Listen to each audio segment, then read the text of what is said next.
Hello everyone, welcome back to my another YouTube video. So in today's lecture, we will learn about the concept of aggregate demand and aggregate supply. Let's start. So aggregate demand refers to the total value of final goods and services. मतलब हमारी economy में जितने भी final goods and services हैं उन सब की value which all the sectors of an economy मतलब primary, secondary and tertiary all the sectors of an economy are planning to buy. We are just planning. अभी हम सोच रहे हैं aggregate demand. जो चीज मैं अभी डिमांड कर रही हूँ दैट इज प्लान्ड. अगर मेरी डिमांड फुलफिल हो जाए तो फिर वो प्लान नहीं है, वो तो एक्चुअल एक्सपेंडिचर हो जाएगा. तो दे आर अभी planning to buy at a given level of income and during a given period of 1 year. अब इसके अंदर सबसे ज़्यादा इम्पॉर्टेंट नोट करने वाली बात क्या होती है कि जो भी हमारी एग्रीगेट डिमांड है, aggregate demand is nothing more than our expenditure.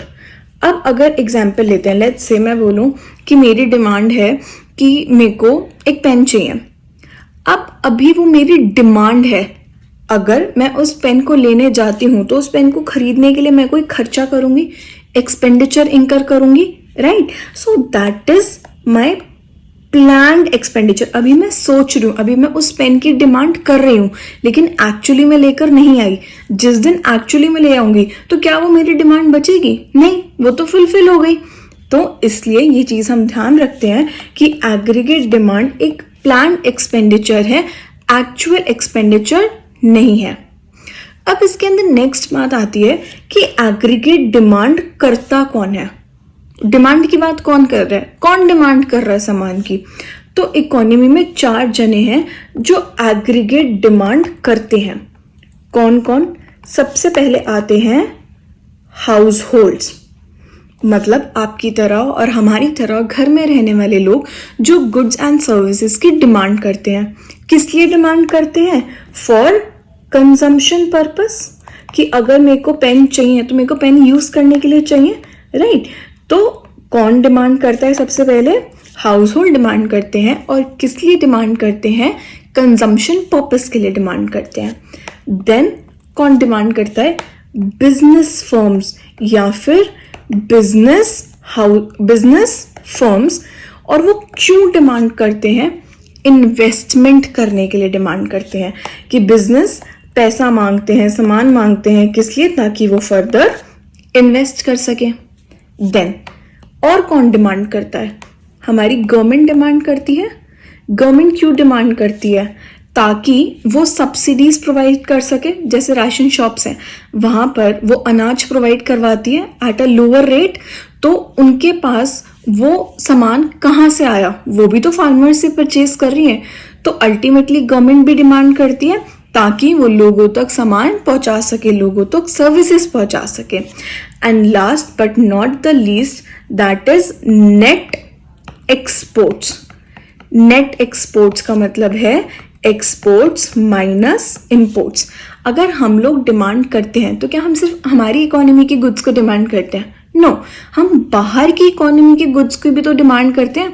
And similarly वो लोग हमारी कंट्री में जो गुड्स मैन्युफैक्चर हो रहे हैं उसकी डिमांड करते हैं.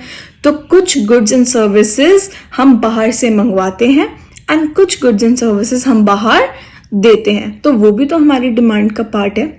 बट हमारे CBSE के सिलेबस में हमें सिर्फ हाउस होल्ड की और बिजनेस फर्म्स की डिमांड पढ़नी है, हमें ये दोनों डिमांड्स नहीं पढ़नी. तो हम क्या बोलते हैं, एक इकोनॉमी में एग्रीगेट डिमांड कहाँ से आती है? या तो कंजम्पशन से आती है या फिर इन्वेस्टमेंट से आती है. तो यहीं से हमारा फॉर्मूला डेराइव होता है that aggregate demand is equals to C plus I, that is consumption plus investment. अब पेपर में एग्रीगेट डिमांड का क्या क्वेश्चन आता है कि एग्रीगेट डिमांड का डिफाइन लिख दो, स्केड्यूल बना दो और डायग्राम बना दो एंड देन उसको एक्सप्लेन कर दो. सो एक एक चीज़ करके सीखते हैं. सो एग्रीगेट डिमांड की डिफाइन हम पढ़ चुके. अब हम एक याद करेंगे स्केड्यूल जो हम इस पूरे चैप्टर में यूज़ करेंगे. एंड हमें लिटरली सिर्फ 2 चीज़ें याद करनी है, उससे आपको सारे इस चैप्टर में जितने भी स्केड्यूल्स हैं आपको सारे याद हो जाएंगे. चलिए देखते हैं कि हमें शेड्यूल कैसे बनाना है। सबसे पहले हम लेंगे इसके अंदर इनकम। इनकम को हम डिनोट करते हैं y से। तो इनकम हम क्या लेंगे, थ्रू आउट 0, 100, 200, 300, 400, 500, 600। देन हम लेंगे कंजम्पशन। कंजम्पशन हम स्टार्ट करेंगे 40 से और गैप लेंगे 80 का।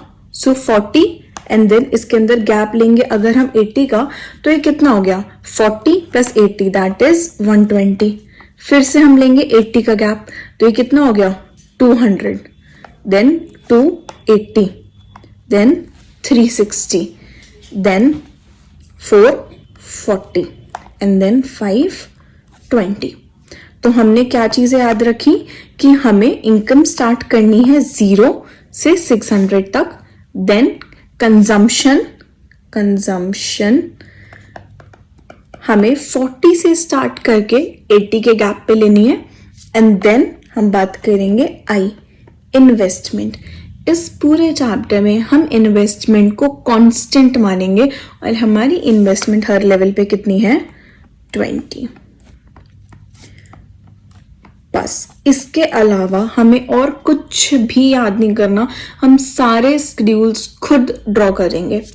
अब देखो यहाँ पे मुझे मेन क्या निकालना है, मुझे निकालना है एग्रीगेट डिमांड। और अभी अभी मैंने एग्रीगेट डिमांड का फॉर्मूला निकाला था, दैट इज C प्लस आई। तो अगर यहाँ पर मुझे एग्रीगेट डिमांड निकालना है तो C प्लस आई, मैं इन दोनों को प्लस कर लूंगी, मेरा एग्रीगेट डिमांड आ जाएगा। सो 40 plus 20 that is 60, 120 plus 20 140, 220, 300, 380, 460 and 540। Simple. अगर आप याद करना चाहो तो आप एग्रीगेट डिमांड भी याद कर सकते हो, but my suggestion is smart work as compare to hard work. अब इसका डायग्राम बनाते हैं। जब हम इस शेड्यूल को डायग्रामेटिकली प्लॉट करेंगे तो इसकी फिगर कुछ इस तरीके से आएगी। ये देखिए, जब भी हम कोई भी डायग्राम बनाएंगे हम हमेशा उसको प्रॉपरली लेबल करेंगे। ये x एक्सिस, ये हमारा y एक्सिस, ये 0। यहां पर हम बनाएंगे इनकम और यहां पर हम बनाएंगे एग्रीगेट डिमांड। इन्वेस्टमेंट मेरी कांस्टेंट है 20 पे, so let's say investment is a straight line that is parallel to x axis. यहां पर 20 की मेरी क्या आ गई, इन्वेस्टमेंट। नाउ कंजम्पशन मेरी 40 से स्टार्ट हो रही है, सो अगर ये मेरा पॉइंट 20 है, सो लेट्स से ये मेरा पॉइंट 40 है एंड वो 80 के गैप पे बढ़े जा रही है, so this is my consumption. And let's say 60 से स्टार्ट होकर this is my aggregate demand. बन गया मेरा डायग्राम। अब इस डायग्राम के बारे में हमें कुछ पॉइंट्स याद करने हैं। अब वो पॉइंट्स हम ना इसी में से ड्रॉ करेंगे। स्पेसिफिकली हम 6 पॉइंट्स इसके याद नहीं करेंगे, हम खुद से पॉइंट्स बनाएंगे। अब पॉइंट्स को ना याद रखने के लिए हमने 2 बेस पॉइंट लिए। कौन कौन से बेस पॉइंट हमने लिए, हमने बोला एक तो हम पॉइंट्स को याद रखेंगे on the basis of the starting point, और हम पॉइंट्स को याद रखेंगे on the basis of their shape. ठीक है, अब करें कैसे। सबसे पहले स्टार्टिंग पॉइंट, इन्वेस्टमेंट का स्टार्टिंग पॉइंट क्या है, इन्वेस्टमेंट स्टार्ट हो रही है 20 से और वो थ्रू आउट कॉन्स्टेंट है। तो इन्वेस्टमेंट हम क्या बोलते हैं, इन्वेस्टमेंट 0 से स्टार्ट नहीं होती। क्यों, क्योंकि यहां पर एक कांस्टेंट इन्वेस्टमेंट है थ्रू आउट इनकम। अब इन्वेस्टमेंट की शेप क्या है, it is a line which is parallel to x axis. तो investment is a constant line which is parallel to x axis। तो मेरे 2 पॉइंट हो गए। एक मैंने बोला कि I मेरा कांस्टेंट है जो कि चेंज नहीं होता और वो 20 से स्टार्ट होता है, और दूसरा पॉइंट मैंने बोला कि I एक स्ट्रेट लाइन है, एक कांस्टेंट लाइन है which is parallel to x axis. Next अब हम बात करते हैं C की। C का स्टार्टिंग पॉइंट क्या है, C का स्टार्टिंग पॉइंट है 40। वाई नॉट 0, कंजम्पशन का स्टार्टिंग पॉइंट 0 क्यों नहीं है और 40 क्यों है, बिकॉज कंजम्पशन कभी भी जीरो नहीं हो सकती, हमेशा ऑटोनॉमस कंजम्पशन एग्जिस्ट करती है. Now what do we mean by autonomous consumption? वो कंजम्पशन जो एग्जिस्ट करेगी ही करेगी irrespective of the level of income, उसको हम बोलते हैं ऑटोनॉमस कंजम्पशन. ऑटोनॉमस ना वर्ड का मतलब ही होता है जो किसी के ऊपर डिपेंडेंट नहीं है, जो फ्री है. तो जो कंजम्पशन ऑटोनॉमस है, फ्री है, मतलब वो इनकम के ऊपर डिपेंड नहीं करेगी. अब मान लेते हैं किसी इंसान की इनकम अगर जीरो है, तो क्या वो कंजम्पशन नहीं करेगा? क्या वो खाना खाना छोड़ देगा? क्या वो कंजम्पशन करना छोड़ देगा? क्या वो भूखा मर जाएगा? नहीं ना. तो कंजम्पशन तो वो करेगा ही करेगा, चाहे वो किसी भी लेवल ऑफ इनकम पे करे, राइट?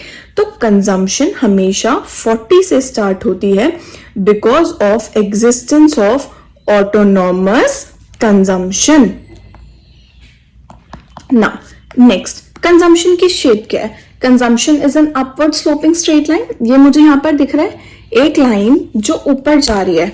सो कंजम्पशन क्या है? It is an upward sloping straight line. And the third shape that we have is of aggregate demand. अब aggregate demand के बारे में क्या points है? Aggregate demand कहाँ से start हो रहा है? Aggregate demand start हो रहा है 60 से. तो भी 60 कैसे आया? 20 तो investment का और 40 autonomous consumption का. तो मेरी investment भी constant है और मेरी consumption भी कांस्टेंट है. तो अल्टीमेटली जो मेरा एग्रीगेट डिमांड C प्लस आई होता है वो कैसे आया? ऑटोनॉमस कंजम्पशन और ऑटोनॉमस इन्वेस्टमेंट. तो 20 प्लस 40 ये आ गया मेरा 60. एंड देन लास्ट पॉइंट क्या है इसका कि एग्रीगेट डिमांड की शेप क्या है? Aggregate demand is also and upward sloping straight line. Aggregate demand भी क्या है? एक अपवर्ड स्लोपिंग स्ट्रेट लाइन है. अब एक चीज और इसके अंदर नोटिस करो कि ये जो एग्रीगेट डिमांड है और ये जो C है, इसके बीच में जो ये कांस्टेंट डिफरेंस है, ये क्या है? मैंने कंजम्पशन के अंदर क्या ऐड किया था ताकि एग्रीगेट डिमांड आ जाए? I ऐड किया था.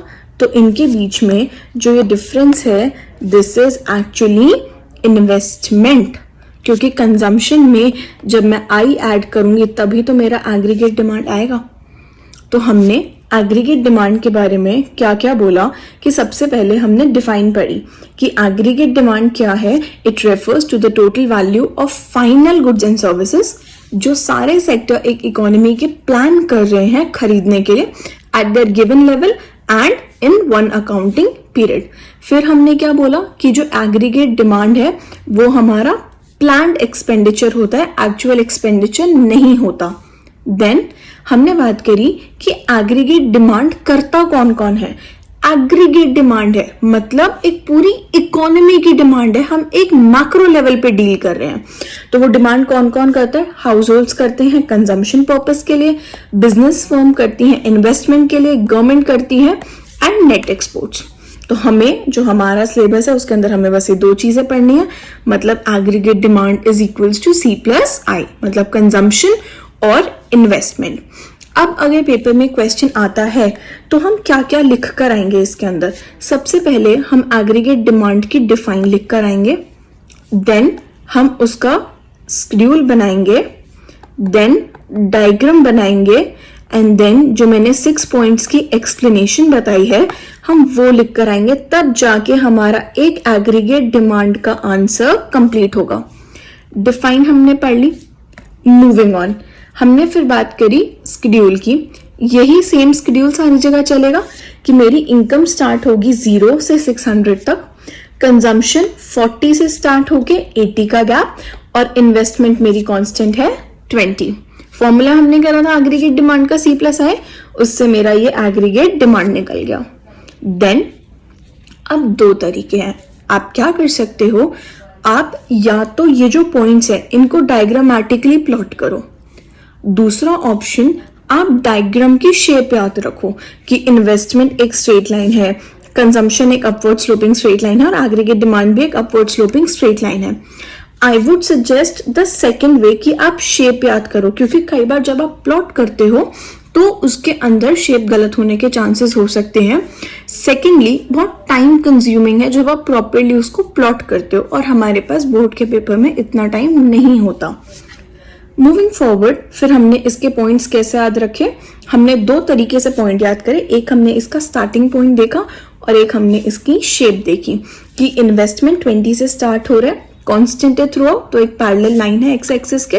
कंजम्पशन ऑटोनॉमस कंजम्पशन है, इसलिए कभी भी 0 से स्टार्ट नहीं होती और वो 40 से स्टार्ट हो रही है, and it is an upward sloping straight line. Then हमने एग्रीगेट डिमांड बोला कि aggregate demand is autonomous consumption plus autonomous investment at the starting point, and also it is an upward sloping straight line. So this was all about aggregate demand. Now moving forward to aggregate supply. अब supply मतलब जो हमारी economy के producers सामान तैयार करके बैठे हैं और वो इकोनॉमी में सेल करने के लिए, उनको बेचने के लिए रेडी हैं. तो जितने भी मेरे गुड्स एंड सर्विसेज मेरे प्रोड्यूसर रेडी करके बैठे हैं और वो इकोनॉमी में सेल करेंगे, that is my aggregate supply. Since हम मैक्रो लेवल पे बात कर रहे हैं तो हम इकोनॉमी में जितने भी प्रोड्यूसर्स हैं हम सबको लेके चलेंगे. So let's just have a look at the define. So aggregate supply refers to the money value of final goods and services. Obviously हम intermediate इसके अंदर नहीं लेंगे, तो जितने भी मेरे final goods and services हैं that all the producers are willing to supply in an economy. तो मेरे producers जितने भी goods and services economy में तैयार करके बैठे हैं बेचने के लिए, उन सब की वैल्यू को मिला के क्या बनता है मेरा aggregate supply. So aggregate supply refers to the money value of final goods and services that all the producers are willing to supply in an economy in a given time period. अब एक बात याद करो, जब हम real flow और circular flow पढ़ते हैं तो उसके अंदर हम फैक्टर ऑफ प्रोडक्शन लेते हैं. Factor of production land, labour, capital और एंटरप्राइज. इन पे हमें क्या मिलता है? लैंड पे क्या मिलता है? रेंट. लेबर को हम क्या देते हैं? वेजेस. कैपिटल पे क्या मिलता है? इंटरेस्ट. और एंटरप्राइज क्या कमाती है? प्रॉफिट. जब हम इन चारों को प्लस कर देते हैं तो मेरी नेशनल इनकम आ जाती है, राइट. तो जब हम कहते हैं कि aggregate supply refers to the money value of final goods and services, तो उन फाइनल गुड्स एंड सर्विसेज को बेच के क्या मिलेगा? यही तो मिलेगा हमें, रेंट, वेजेस, इंटरेस्ट और profit, which is ultimately my national income. तो इसीलिए हम क्या बोलते हैं कि मेरी एग्रीगेट सप्लाई क्या है? मेरी नेशनल इनकम. नेशनल इनकम मतलब इसको हम किससे डिनोट करते हैं? वाई से डिनोट करते हैं. सो here we can say that aggregate supply is equals to y, national income. अब बात आती है aggregate supply का schedule और diagram. अभी जस्ट हमने एक schedule पढ़ा था. हमने उसके अंदर क्या बोला था? हम y बनाया हमने 0, 100, 200, 300, 400, 500 एंड 600, राइट. देन अभी हमने यहाँ पर क्या बोला कि एग्रीगेट सप्लाई किसके इक्वल है? वाई के इक्वल है. तो सिंपल हम यहाँ पर क्या लिख सकते हैं कि एग्रीगेट सप्लाई, और वो भी सेम आएगा वाई की तरह. इसको करने का एक तरीका और है. क्या? एग्रीगेट सप्लाई क्या है कि मतलब जब एक प्रोड्यूसर अपना सामान बेचेगा, लेट्स से मैं एक प्रोड्यूसर हूँ, ठीक है, मेरे पास ये पेन है, मेरे को इसको सेल करना है और मेरे पास इसको सेल करके 100 रुपीज़ आ जाते हैं. अब जब मेरे पास 100 रुपीज़ आए, मैं इस 100 रुपीज़ का क्या करूँगी? या तो कंजम्पशन करूँगी, मतलब कुछ खर्च कर दूँगी पैसे, और उसमें से कुछ पैसे मैं बचा लूँगी, उनकी सेविंग्स करूँगी. तो जब आपके पास पैसा आता है तो आप दो चीज़ें करते हो, या तो आप कंजम्पशन करते हो या फिर आप उस पैसे की सेविंग करते हो, राइट. तो एग्रीगेट सप्लाई का एक फॉर्मूला और है, that is consumption plus saving. अब इससे हम शेड्यूल कैसे बनाएं? अगर मुझे शेड्यूल बनाना है, मैं यहाँ पर एग्रीगेट सप्लाई ला लूँ, मैं यहाँ पर लेती हूँ कंजम्पशन मेरी 40 से स्टार्ट होती है और मेरा 80 का गैप होता है, तो 80 + 40 120, देन 200, 280, 360, 440 एंड 520, राइट। अब अगर मुझे सेविंग्स निकालनी है, ये मेरी इनकम है और खर्चा मैं करती हूँ इतना, तो मेरी सेविंग कितनी हुई? -40। अगर मेरी इनकम है 100 और मेरी कंजम्पशन है 120, तो मेरी सेविंग कितनी हुई? -20। अगर मेरी इनकम है 200 और मेरा कंजम्पशन भी है 200, मेरी सेविंग हुई 0। अब इनकम हो गई 300 और कंजम्पशन है 280, तो मेरी सेविंग कितनी हुई? 20। सो 40, 60 एंड 80। अब एग्रीगेट सप्लाई का फॉर्मूला क्या है? C+S। तो अब हम क्या करेंगे, इस C को और S को प्लस कर देंगे और एग्रीगेट सप्लाई आ जाएगा। तो aggregate supply that is C + S। So 40 - 40 0, 120 - 20 100, 20 + 0 200, 300। So ultimately answer तो मेरा वही आएगा, but this is just another way. देखो Y और एग्रीगेट सप्लाई मेरा सेम आ रहा है, वो तो मैंने यहाँ बोला ही था ना कि ये दोनों सेम है, but this is just another method of doing it. अब अगर मैं इसका डायग्राम बनाऊँ तो मैं इसको कैसे प्लॉट करूँगी? तो जब हम इसका डायग्राम बनाएंगे तो हम इसको बनाएंगे एक स्ट्रेट लाइन, एक और स्ट्रेट लाइन एंड देन एक upward sloping straight line. So this is my aggregate supply, this is my income, this is x-axis, this is y-axis, this is 0, this is aggregate supply, and aggregate supply makes an angle of 45 degree with the x-axis। अब अगर इसकी explanation लिखनी है तो हम simple लिखेंगे कि x axis पे हम इनकम डिनोट करते हैं, वाई एक्सिस पे हम एग्रीगेट सप्लाई डिनोट करते हैं, एंड एग्रीगेट सप्लाई इनकम के इक्वल होता है, नेशनल इनकम के, एंड ये 45 डिग्री का एंगल बनाता है। क्यों? क्योंकि अब देखो यहाँ पर अगर ये 100 है तो ये यहाँ भी 100 है, अगर ये यहाँ 200 है तो ये यहाँ भी 200 है, तो ये यूनिफॉर्म मोशन में चल रहा है, तो इसलिए ये एक 45 डिग्री का एंगल बनाता है। अब अगर पेपर में एग्रीगेट सप्लाई का कोई क्वेश्चन आता है तो सबसे पहले आप एग्रीगेट सप्लाई की डिफाइन लिखेंगे, देन आप शेड्यूल बनाएंगे, डायग्राम बनाएंगे एंड देन आप उसकी थोड़ी सी एक्सप्लेनेशन देंगे। तो एग्रीगेट सप्लाई में हमने क्या क्या पढ़ा?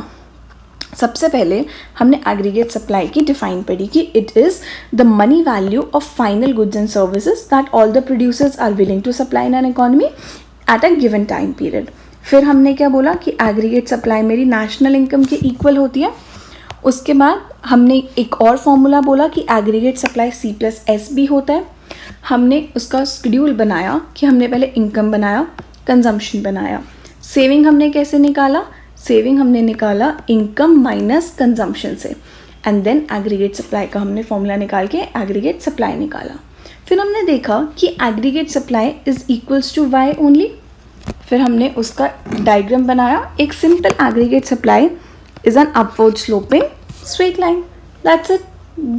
ये सारी चीज़ें आपको एग्रीगेट डिमांड और एग्रीगेट सप्लाई के बारे में पता होनी चाहिए।